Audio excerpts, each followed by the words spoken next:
see if I can get away with opening this thing.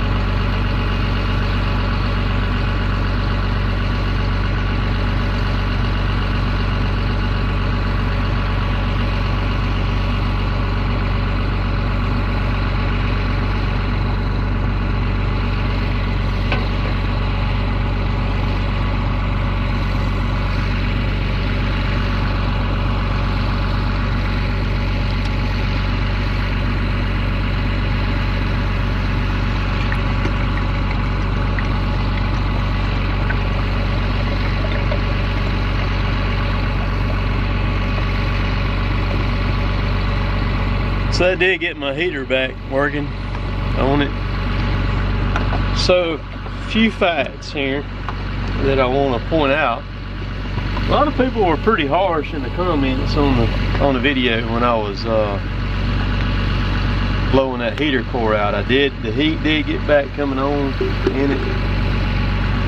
Fact, this thing had antifreeze in it. I don't care what anybody wants to say, it had antifreeze in it. Why it turned the rust color, I don't know. The water pump went out on this thing late summer, and we had Jay out one day, and he fixed it real quick. Him and his buddy, his helper, fixed it, and it was like that. It was just a mud color, like that rust all in it. He fixed it. We flushed it then too, and we took it, drained it, dumped it, filled it back up with antifreeze, and got all that situated. And that's what's been in it ever since then. And then when my heater would work all the way up to a couple of days ago, it would work when you were at RPM, running full RPM. It would work, but when you idle it down, then it would start back blowing cold air. So that's when I dug into it a little bit, flipped the cab over there yesterday, and it actually completely quit working. But so I'm gonna run this in here for a while and just completely drain the system again and fill it back up with antifreeze. And some people think that way some things end up is just because you did something to it or you didn't do something to it. That's not the case. Oftentimes, sometimes things just happen and they're not in your control or anything like that. I don't know why it's rusted up, but trust me, it had antifreeze in it. I'm gonna climb back up here and track back into place, get situated. So this is what we have to do when we can't haul any pipe up. We're having to stack it. I'm moving it from Kevin over here on the left, right there in front of my grapple. You'll see it.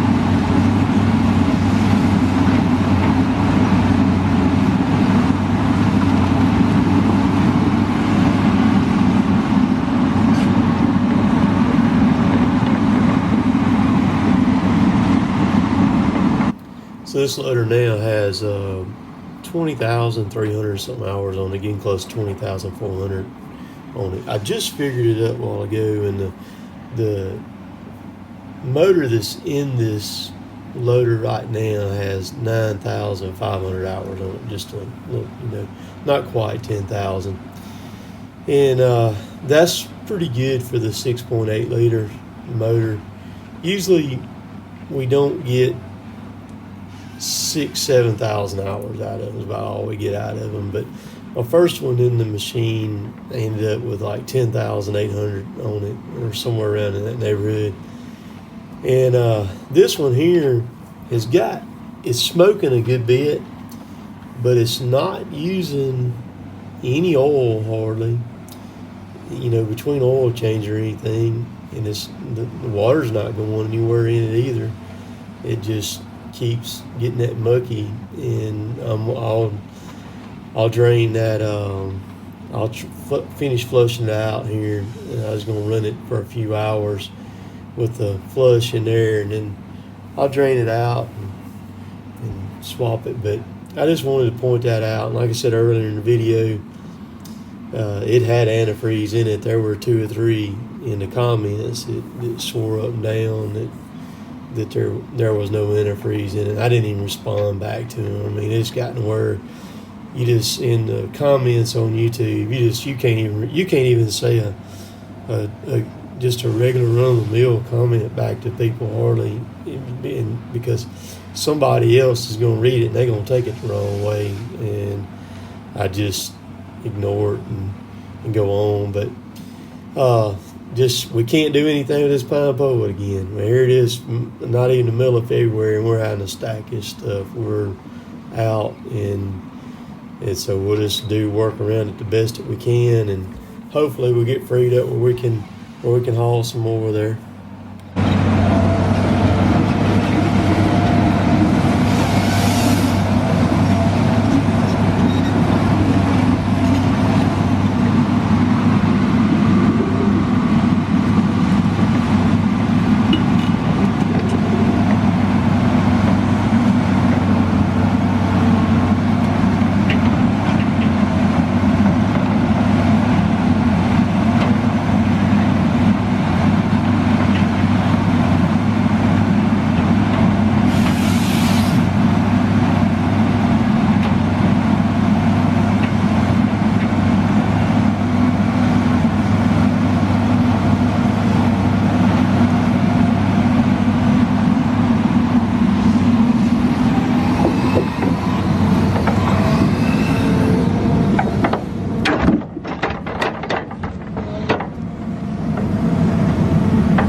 Give y'all a view so you can see what it looks like. This is moving on kind of east into the track now. See Chad, see Derek down there.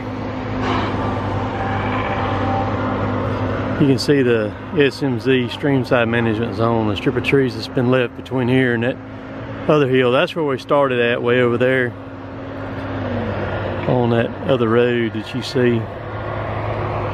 And we got to finish cutting this back out, just a few acres right there to cut.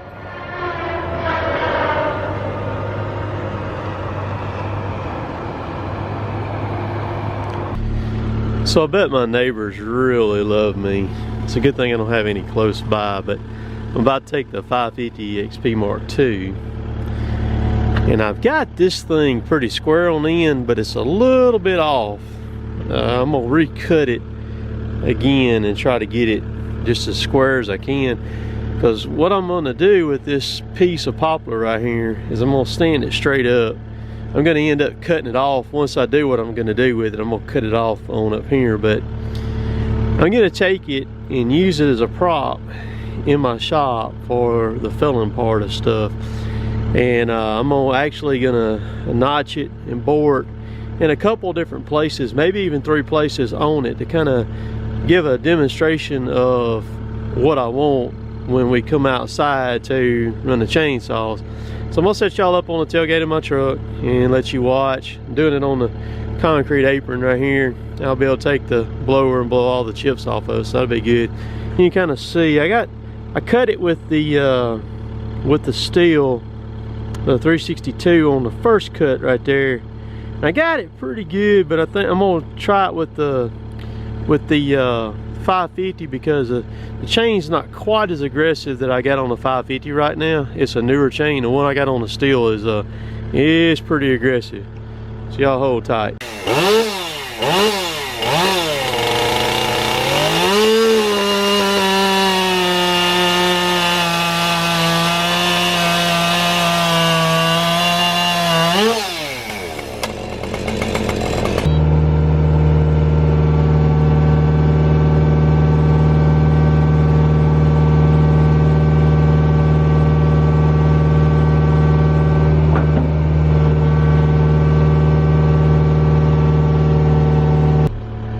Okay, what I'm about to do now is I'm gonna notch it and everything, just like I'm gonna cut the tree down, and we're gonna fix it up. I'm gonna do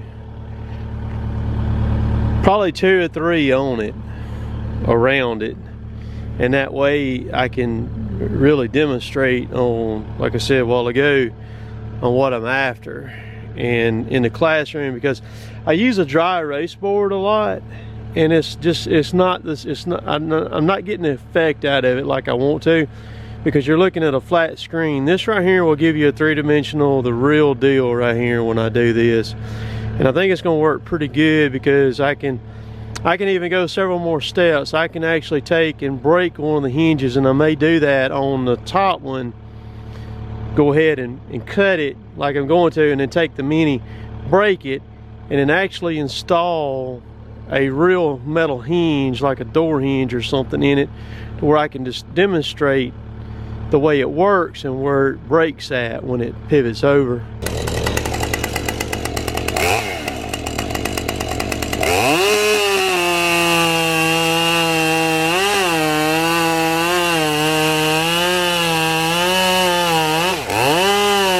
So these chainsaw classes, I put a lot in them. It's not, for me, it's not about what I charge for the money or anything like that. And it's about training people. It's about teaching people the proper usage of a chainsaw, and then teaching them how to fell a tree the correct way, the safest way. You know, you got guys out there that's been cutting for years that, you know, that cut them the way that they cut them, and that's fine. But you take somebody who doesn't have the experience, you can't put a price on experience, but you can take these methods right here and you can train somebody up very, very quickly on how to properly cut it. So I'm always trying to come up with new methods to make it more impactful on the teaching end of things, to where people can understand it, because that's what I want. I want people to understand what's going on, where I can show it. So like I said a while ago, I spend an incredible amount of time working with this stuff, messing with it, out there carving pieces out and all that stuff like that. So if you want to see a video that's got a lot of the chainsaw class in it, go over there and look up Thomas Johnson on YouTube, and you can see the video that he did Saturday at the class I had this past weekend.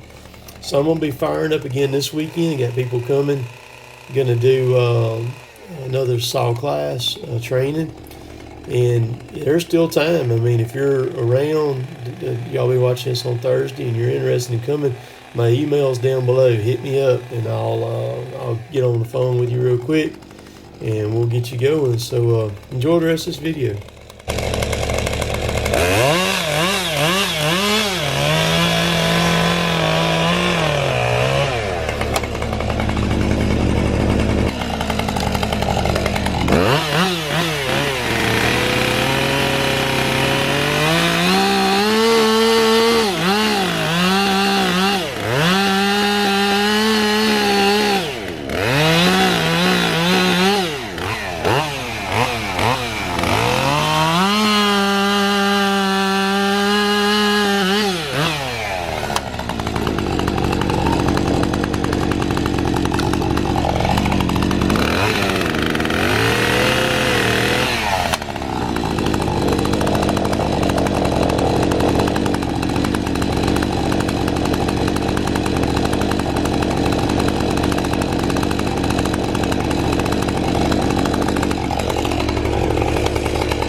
Alright, so this is what I did.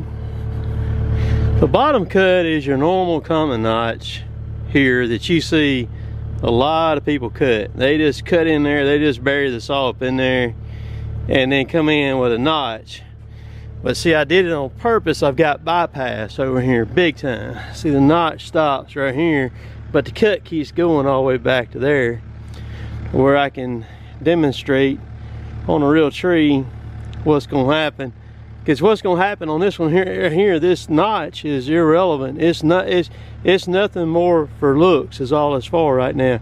Because as soon as this gap closes on this kerf right here where this hits, as soon as that touches, it's gonna tear the hinge back here on the back. It's over with. This right here is what y'all see me cut a lot. I cut a 45 and a 45, which equals 90. You're looking for a 70 degree or greater. Cut it. You can bore in on a 70 degree or greater. You can match your apex of your notch. You don't want any bypass on that notch right there. You see both cuts meet perfectly on it. Bore in, make my hinge, set my hinge up right here, bore through, and I cut this one. I come back around over here and come in and come all the way around. My trigger is sitting right here on this one. On this one then, this is a 70 degree open face notch. I actually shade the sides where you can see the hinge on it, because we're looking at about a 1-inch hinge on this diameter right here. Hinge thickness is 10% of the diameter of DBH. DBH is diameter best height. So 70 degree or greater, no bypass on this cut right here. Bored through, got my hinge made on the other side. Bar tip around all the way. The trigger is right here. Gives you leverage on the back to stick the wedge in to drive it over, hold it, whatever you're going to do with it. Then we got double relief. We got just about a 70 right here on this, not quite a 70, and then we're coming up from the bottom probably at about a 55 or 60 degree at the bottom, so we're way better than 70 degree open face. Bored in at the apex, same thing. I just bored in, I didn't continue this one all the way around. And this one right here is about a 22.5 degree. You see this a lot. I actually went up above it to bore it. This is where I did this right here, because as soon as this notch closes, it's gonna tear that hinge, which is okay in this situation because I'm above my apex by 1 inch to 2 inches right there. I'm about 1.5 inches right there. What that's going to do, that's going to cause a stump shot right here. It's going to cause a ledge. As that thing falls and it tears that hinge loose, there's a ledge right there. So it's going to not allow the stump of that, the butt of that tree to take off of that stump.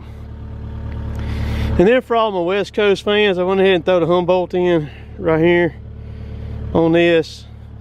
I didn't back cut it, but you would cut in, make a flat cut coming in on your notch and come up from the bottom. That was derived in Humboldt County, California back in the day, because the trees out there were so large. When they cut the notch out of it, it allowed that notch piece to fall out on the ground, because some of the notches on some of the trees could weigh 1,000 pounds, and that allowed gravity to take over and it fall out.